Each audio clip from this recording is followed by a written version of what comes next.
Clip number 756۔ اس clip میں آپ قرآن پاک کی سورہ کہف کی آیت نمبر 79 سے 81 تک کی تلاوت، ترجمہ اور تفسیر قرآن صراط الجنان سماعت فرمائیں گے۔ بسم اللہ الرحمن الرحیم۔ ترجمہ: اللہ کے نام سے شروع جو نہایت مہربان رحمت والا ہے۔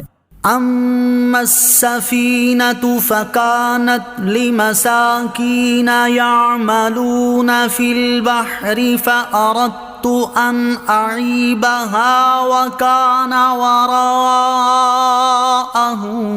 ملک یأخذ کل سفینۃ غصبا۔ ترجمہ: وہ جو کشتی تھی تو وہ کچھ مسکین لوگوں کی تھی جو دریا میں کام کرتے تھے، تو میں نے چاہا کہ اسے عیب دار کر دوں، اور ان کے آگے ایک بادشاہ تھا جو ہر صحیح سلامت کشتی کو زبردستی چھین لیتا تھا۔ اما السفینہ، وہ جو کشتی تھی، تفسیر صراط الجنان میں ہے حضرت خضر علیہ نبینا علیہ الصلوۃ والسلام نے اپنے افعال کی حقیقت سے پردہ اٹھاتے ہوئے فرمایا، وہ جو میں نے کشتی کا تختہ اکھاڑا تھا اس سے میرا مقصد کشتی والوں کو ڈبو دینا نہیں تھا، بلکہ اس کی وجہ یہ تھی کہ وہ کشتی 10 مسکین بھائیوں کی تھی۔ ان میں 5 تو اپاہج تھے جو کچھ نہیں کر سکتے تھے، اور 5 تندرست تھے جو دریا میں کام کرتے تھے، اور اسی پر ان کے روزگار کا دار و مدار تھا۔ ان کے آگے ایک بادشاہ تھا اور انہیں واپسی میں اس کے پاس سے گزرنا تھا۔ کشتی والوں کو اس کا حال معلوم نہ تھا، اور اس کا طریقہ یہ تھا کہ وہ ہر صحیح سلامت کشتی کو زبردستی چھین لیتا، اور اگر عیب دار ہوتی تو چھوڑ دیتا تھا۔ اس لیے میں نے اس کشتی کو عیب دار کر دیا تاکہ وہ ان غریبوں کے لیے بچ جائے۔ آیت اما السفینہ سے حاصل ہونے والی معلومات۔ اس آیت سے 2 باتیں معلوم ہوئیں۔ نمبر 1، اللہ تعالیٰ اپنے مسکین بندوں پر خاص عنایت اور کرم نوازی فرماتا ہے، اور ان پر آنے والے مصائب اور آفات کو دور کرنے میں کفایت فرماتا ہے۔ سرکار دو عالم صلی اللہ تعالی علیہ وسلم نے ارشاد فرمایا، مسکین لوگ امیروں سے 40 سال پہلے جنت میں داخل ہوں گے۔ اے عائشہ رضی اللہ تعالی عنہا، مسکین کے سوال کو کبھی رد نہ کرنا، اگرچہ کھجور کا ایک ٹکڑا ہی ہو۔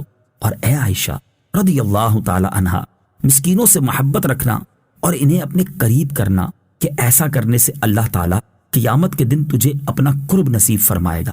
نمبر 2، بڑے نقصان اور بڑی تکلیف سے بچنے کے لیے چھوٹے نقصان اور چھوٹی تکلیف کو برداشت کر لینا بہتر ہے۔ جیسے یہاں مسکینوں نے چھوٹے نقصان یعنی کشتی کا تختہ اکھاڑ دیے جانے کو برداشت کیا، تو وہ بڑے نقصان یعنی پوری کشتی چھن جانے سے بچ گئے۔ وَأَمَّا الْغُلَامُ فَكَانَ أَبَوَاهُ مُؤْمِنَيْنِ فَخَشِينَا أَن يُرْهِقَهُمَا طُغْيَانًا وَكُفْرًا فَأَرَدْنَا أَن يُبْدِلَهُمَا رَبُّهُمَا خَيْرًا مِّنْهُ زَكَاةً وَأَقْرَبَ رُحْمًا۔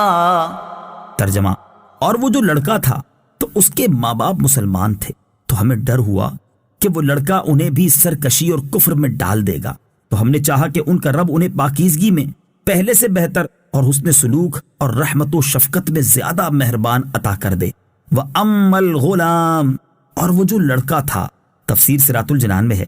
اس آیت اور اس کے بعد والی آیت کا خلاصہ یہ ہے کہ اپنے دوسرے فعل کی حکمت بیان کرتے ہوئے حضرت خضر علیہ نبینا علیہ الصلوۃ والسلام نے فرمایا کہ وہ لڑکا جسے میں نے قتل کیا تھا اس کے ماں باپ مسلمان تھے، تو ہمیں ڈر ہوا کہ وہ بڑا ہو کر انہیں بھی سرکشی اور کفر میں ڈال دے گا، اور وہ اس لڑکے کی محبت میں دین سے پھر جائیں اور گمراہ ہو جائیں گے۔ اس لیے ہم نے چاہا کہ ان کا رب عز و جل اس لڑکے سے بہتر، گناہوں اور نجاستوں سے پاک اور ستھرا اور پہلے سے زیادہ اچھا لڑکا عطا فرمائے، جو والدین کے ساتھ ادب سے پیش آئے، ان سے حسن سلوک کرے اور ان سے دلی محبت رکھتا ہو۔ یاد رہے کہ حضرت خضر علیہ نبینا علیہ الصلوۃ والسلام کا یہ اندیشہ اس سبب سے تھا کہ وہ اللہ تعالیٰ کے خبر دینے کی وجہ سے اس لڑکے کے باطنی حال کو جانتے تھے۔